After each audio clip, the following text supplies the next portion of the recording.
दोस्तों, एक समय था जब भारत के ग्रामीण इलाकों में दोपहर की धूप के बीच आसमान की ऊंचाइयों में विशाल पंखों वाले पक्षियों का राज हुआ करता था। ये अक्सर आराम करने के लिए खुले इलाकों में उतरते थे और एक साथ खड़े रहते थे।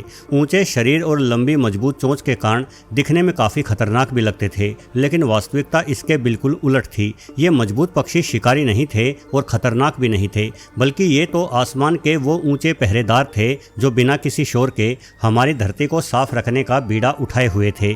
इनका विशाल आकार और आंखों में गजब की दूरदर्शिता इन्हें प्रकृति का सबसे कुशल सफाई कर्मी बनाती थी। गांवों के बाहर किसी भी मृत मवेशी के पास इनका पहुंचना इस बात की गारंटी थी कि चंद घंटों में वो इलाका संक्रमण और दुर्गंध से मुक्त हो जाएगा। प्रकृति ने इन जीवों को एक अद्भुत जैविक शक्ति दी थी जिसकी बराबरी आज की कोई भी आधुनिक मशीन नहीं कर सकती। गिद्धों के पेट में मौजूद एसिड इतना शक्तिशाली होता है कि वो हैजा, एंथ्रेक्स और रेबीज जैसी जानलेवा बीमारियों के बैक्टीरिया और वायरस को भी पल भर में भस्म कर सकता है। यानी जो बीमारियां इंसानी बस्तियों को तबाह कर सकती थी, उस बीमारी के वाहक वायरस एवं बैक्टीरिया गिद्धों के पाचन तंत्र में पहुंचते ही दम तोड़ देते थे। वास्तव में ये एक ऐसा सुरक्षा चक्र था जिसे हम इंसानों ने कभी गंभीरता से समझा ही नहीं और इसे अशुभ मानकर हमेशा ही नज़रअंदाज किया। असल में इंसानी दिमाग में मृत्यु का विचार सदैव डर और दुख पैदा करता है। चूंकि गिद्ध केवल मृत जीवों को खाते हैं, इसलिए उन्हें हमेशा मौत, बदबू और शमशान घाटों के साथ जोड़कर देखा गया। जहां हंस को सुंदरता और मोर को पवित्रता का प्रतीक माना गया, वहीं गिद्ध को अमंगल का दूत मान लिया गया। लोगों को यह पक्षी बुरा लगता था। उत्तर भारत सहित कई इलाकों में यह अंधविश्वास रहा है कि अगर गिद्ध किसी घर की छत पर बैठ जाए तो उस घर में किसी सदस्य की मृत्यु होने वाली है या कोई बड़ी विपदा आने वाली है। इस ताकतवर पक्षी को हम मनहूस मानने लगे, बजाय ये समझे कि हमारे धर्मशास्त्रों में गिद्धों को बेहद महत्वपूर्ण माना गया है। ये पक्षी उसी जटायु के वंशज है जिसने रावण द्वारा माता सीता के अपहरण को रोकने के लिए खुद की जान बिना सोचे समझे दे दी थी। उस समय कोई मोर रावण से संघर्ष करने नहीं पहुंचा था, बल्कि ये गिद्धराज जटायु ही थे जिसने रावण जैसे शक्तिशाली योद्धा से लोहा लिया और अपना जीवन न्याय एवं धर्म के लिए समर्पित कर दिया। असल में सफाई करने के लिए खुद को भी गंदा करना पड़ता है। यही वजह है कि गिद्धों की शक्ल लोगों को लुभावनी नहीं लगती। उनका गंजा सर, झुकी हुई गर्दन और तेज हुक जैसी चोंच इंसानी पैमाने पर सुंदर नहीं मानी जाती, लेकिन ऐसी शक्ल के पीछे कई वैज्ञानिक कारण है। गिद्धों का सर गंजा इसलिए होता है ताकि सड़े हुए मांस को खाते समय खून और गंदगी उनके सर के फर में फंसी ना रह जाए। उनकी झुकी हुई गर्दन और हुक जैसी चोंच ही उन्हें हड्डियों से मांस अलग करने में मदद करती है। वास्तव में पक्षी बदसूरत नहीं, अपितु आसमान की रौनक माने जाने चाहिए। किंतु 90 के दशक के मध्य में भारतीय आसमान की रौनक रहस्यमय तरीके से कम होने लगी। अनेकों जंगली एवं टाइगर रिजर्व जैसे सुरक्षित ठिकानों से भी खबरें आने लगी कि गिद्धों के घोंसले वीरान हो रहे हैं और उनके झुंड अचानक से गायब हो जा रहे हैं। इस बारे में वैज्ञानिक जांच होना शुरू हुई। ये जानने की कोशिश हुई कि आखिर कौन सी आफत इन आसमान के बादशाहों पर टूट पड़ी है। शुरुआत में किसी को समझ नहीं आया कि लाखों की आबादी वाले गिद्ध अचानक से गए कहाँ। क्या उन्हें कोई नया वायरस खा गया था या फिर जलवायु परिवर्तन ने उनका रास्ता बदल दिया था। ये एक ऐसा सन्नाटा था जिसने वैज्ञानिकों की रातों की नींद हराम कर दी थी। इसलिए शोधकर्ताओं ने मरे हुए गिद्धों के शरीरों की बारीक जांच करना शुरू कर दिया। गहराई से हुई इन जांचों में कुछ अजीब मिला। असल में मरे हुए गिद्धों के शरीर के भीतर एक सफ़ेद पाउडर जैसी परत जमी हुई अवस्था में मौजूद रहती। उनके गुर्दे पूरी तरह से पथरा चुके थे और वे विसरेल गाउट नामक एक दर्दनाक स्थिति का शिकार हुए थे। आपको संक्षेप में बता दूं कि विसरेल गाउट वो स्थिति है जिसमें पक्षी का शरीर अपने अपशिष्ट यानी मल मूत्र को बाहर नहीं निकाल पाता। उनका यह अपशिष्ट, जिसे बीट कहा जाता है, धीरे धीरे बेहद गाढ़ा एवं पत्थर जैसा मजबूत होने लगता है। नतीजा ये बीट पक्षियों की आंतों में जम जाती है, जिस कारण इन बेचारों को एक बेहद ही दर्दनाक ऐसी मौत मिलती है जिसके बारे में सोचने से भी शायद हमारी रूह कांप जाए। अक्सर पक्षियों के साथ ये मामला बैक्टीरिया आदि के संक्रमण के कारण होता है, लेकिन गिद्धों के साथ ये समस्या यानी विसरेल गाउट किसी बीमारी का असर नहीं था, बल्कि इस बर्बादी के पीछे निश्चित रूप से हमेशा की तरह इंसानी खुरापाती दिमाग की मौजूदगी थी। ये एक ऐसी दवा का नतीजा था जिसे इंसानों ने बनाया था। एक ऐसी दवा जिसने हमारी मवेशियों का दर्द तो मिटा दिया, लेकिन आसमान के इन रक्षकों के लिए वो दवा मौत का सबसे घातक पैगाम लेकर आई। दरअसल इस पूरी त्रासदी की वजह डाइक्लोफेनाक नामक दवाई थी। ये एक दर्द निवारक दवा होती है जिसे किसान अपनी बीमार मवेशियों को बचाने के लिए बड़ी उम्मीद से देते थे। न सिर्फ जानवर अपितु डाइक्लोफेनाक इंसानी इस्तेमाल के लिए भी बेहद ही मशहूर दवा है, जिसे अक्सर पैरासीटामोल के साथ कंबाइन रूप से निर्मित किया जाता है।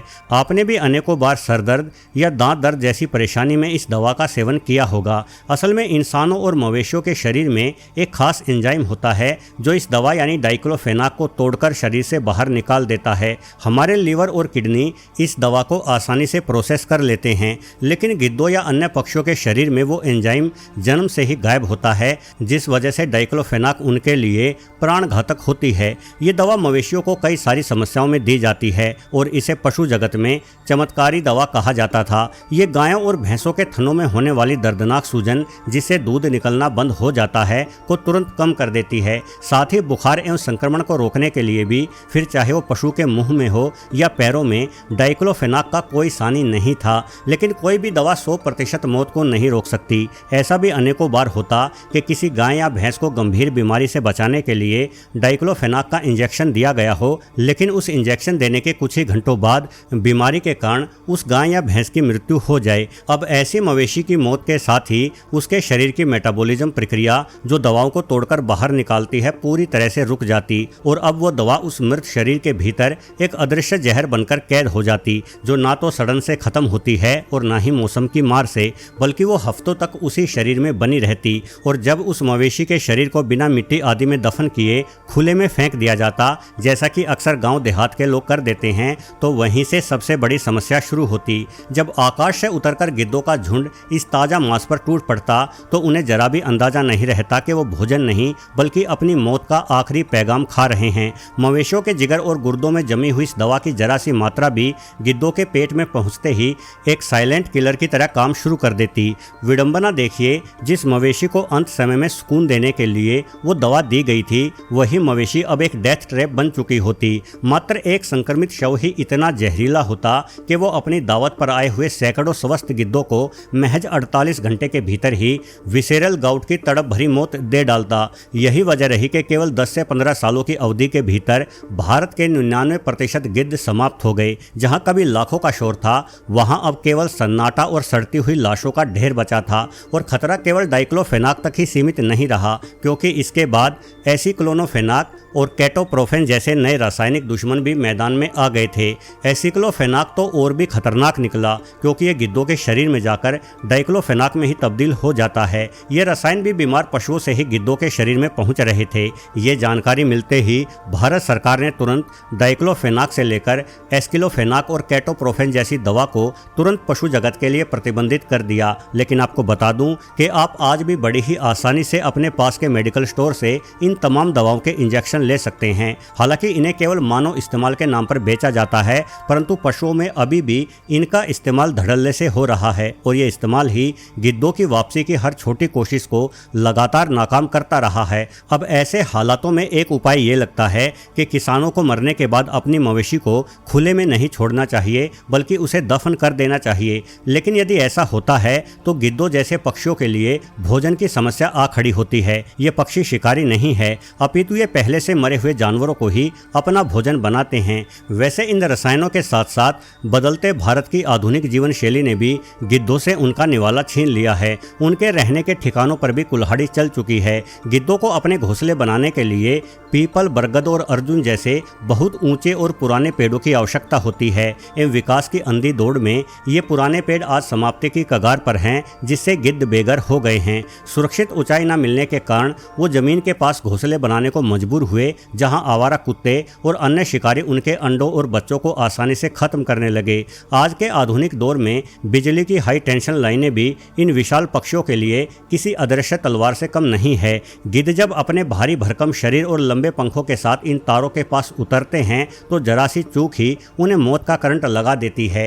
हर साल सैकड़ों गिद्ध इन तारों की चपेट में आकर भी दम तोड़ देते हैं, जिससे उनकी पहले से ही गिरती हुई संख्या को संभालना नामुमकिन सा होता जा रहा है। और गिद्धों के गायब होने का असर अब सीधे इंसानों पर दिखने लगा है। इस ताकतवर पक्षी के गायब हो जाने से आवारा कुत्तों की संख्या में भारी उछाल आया है, क्योंकि अब सड़ा हुआ मांस खाने के लिए कुत्तों को कोई प्रतिस्पर्धा नहीं मिलती। आज भारत में आवारा कुत्तों की बढ़ती आबादी और रेबीज के मामलों में आए उछाल के पीछे गिद्धों की गैर मौजूदगी ही सबसे प्रमुख कारण माना जा रहा है। गिद्धों के न रहने से हमारे जल स्रोत भी अब खराब हो रहे हैं। गिद्ध जो शवों को कुछ ही घंटों में में साफ कर देते थे, अब वो शव नदियों और तालाबों के किनारे पड़े सड़ते रहते हैं। मानसून की बारिश के साथ ये सड़न सीधे हमारे पीने के पानी में घुल जाती है, जिससे हैजा और टाइफाइड जैसी महामारियों का खतरा कई गुना बढ़ गया है। यानी ये प्रकृति का वो सबक है जिसे हमने बहुत महंगी कीमत चुकाकर सीखा है। मतलब हमें इस पक्षी की वापसी की हर संभव कोशिश करनी चाहिए। लेकिन एक समस्या गिद्धों की अपनी जैविक बनावट भी है जो उनकी वापसी के डगर को बेहद मुश्किल बनाती है। ये बहुत ही धीमी गति से बढ़ने वाली पक्षी प्रजाति है, जहां एक जोड़ा गिद्ध साल भर में केवल एक ही अंडा देता है। अगर वो अंडा किसी हादसे का शिकार हो जाए तो उनकी मेहनत का पूरा साल बर्बाद हो जाता है। ऊपर से बच्चों के बड़ा होने और खुद प्रजनन लायक बनने में भी 5 साल का लंबा समय लगता है, जो उनकी घटती संख्या को और भी संवेदनशील बना देता है। हालांकि इतनी निराशा के बीच उम्मीद की कुछ किरणें वल्चर रेस्टोरेंट में दिखाई दी हैं। देश के कुछ हिस्सों में ऐसी जगहें बनाई गई हैं जहां गिद्धों को पूरी तरह से केमिकल मुक्त और सुरक्षित मांस परोसा जाता है। ये एक ऐसी डाइनिंग टेबल है जहां गिद्ध बिना किसी डर के अपना पेट भर सकते हैं। इन वल्चर रेस्टोरेंट की वजहों से गिद्धों के कुछ बचे हुए झुंडों को दोबारा फलते फूलते देखा गया है। हरियाणा के पिंजौर और असम जैसे इलाकों में स्थापित किए गए संरक्षण केंद्र भी आज गिद्धों के लिए सेफ हाउस का काम कर रहे हैं, जहां वैज्ञानिकों की देखरेख में गिद्धों को कृत्रिम रूप से पाला जा रहा है और उनके बच्चों को सुरक्षित वातावरण में बड़ा किया जा रहा है। इन केंद्रों से अब धीरे धीरे गिद्धों को वापस जंगलों में छोड़ने की प्रक्रिया शुरू हो चुकी है, जो आने वाले समय में एक नई क्रांति ला सकती है। साथ ही विज्ञान ने अब हमें डाइक्लोफेनाक दवा का एक सुरक्षित विकल्प भी दिया है, जिसे मेलोक्सिकैम कहते हैं। ये दवा मवेशियों के दर्द को तो वैसे ही खत्म करती है जैसे डाइक्लोफेनाक करती थी, लेकिन ये गिद्धों या किसी भी अन्य पक्षी के लिए भी पूरी तरह से सुरक्षित है। अगर हर ग्रामीण और पशुपालक इस छोटी सी दवा के महत्व को समझ ले तो हम बिना किसी बड़े प्रयास के अपने आसमान के रक्षकों को दोबारा से बुला सकते हैं। साथ ही हमें अपने विकास के तरीकों को भी बदलना होगा। पेड़ों की कटाई रोकना, बिजली की लाइनों को सुरक्षित करना और फसलों में डालने वाले रसायनों के इस्तेमाल पर भी सावधानी आवश्यक है, जिससे हम अपनी धरती के इन मूक रक्षकों का कर्ज उतार सकते हैं। हमने रामायण के जटायु की कहानियां तो बड़े ही चाव से सुनी, उसके बलिदान पर आंसू भी बहाए, लेकिन ये कितनी बड़ी विडंबना है कि उसी जटायु के जीते जागते वंशजों को हमने अपनी ही गलतियों के भेंट चढ़ा दिया। जिसे हमने अशुभ कहकर धुतकारा, असल में वही हमारी प्रकृति का सबसे पवित्र और निस्वार्थ सेवादार था। वास्तव में आसमान के ये जटायु आज भी हमारी सेहत और प्रकृति की सुरक्षा कर रहे थे। वीडियो देखने के लिए आपका बहुत बहुत धन्यवाद।